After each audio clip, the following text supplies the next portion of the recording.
చూస్తే కనుక ఒక సేయింగ్ ఉంటుంది అన్న, గణేష్ లడ్డు చోరేస్తే మంచిది అన్నట్టు. అట్లా మేము చేసిర్రు ఎప్పుడైనా? చిన్నప్పుడు అయితుండే అనేసి చిన్నప్పుడు మేము కూడా పోయి వేరే షెడ్ లో పోయి తీసుకుంటుండే, కానీ మావి కూడా పోయినాయి అన్న. అంటే ఇక లాస్ట్ ఇయర్ వరకు పోయినాయి మావి కూడా. ఈసారి లాస్ట్ ఇయర్ నుంచి లేపేసిన వాళ్ళే మా టీమ్ లో జాయిన్ అయ్యారు కాబట్టి పోతలేవు. మా తమ్ముళ్ళే తీసుకున్నారు. సరే వాళ్ళు మాతో జాయిన్ అయ్యారు, మాకు ఎలాంటి భయం లేదు. ఇప్పుడు వాళ్ళు చూసుకుంటారు, మా లడ్డు పోకుండా వాళ్ళు చూసుకుంటారు. ఈసారి మాకు ఎలాంటి భయం అంటే ఏం లేదు. ప్లానింగ్ పక్కకి వచ్చి ప్లానింగ్ ఉంది ఏమన్నా?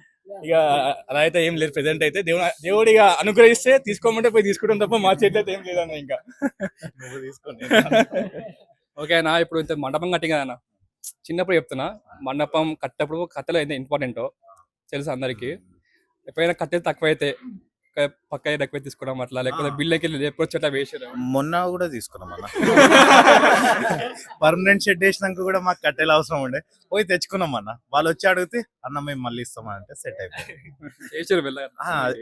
శిల్పి పనులు అయితే అన్న ఇక మరీ పద్ధతి అని మొత్తం డీసెంట్ ఉండం కదా. చూసారు కదా, లైక్ షేర్ సబ్స్క్రైబ్ చేసుకుని మరి.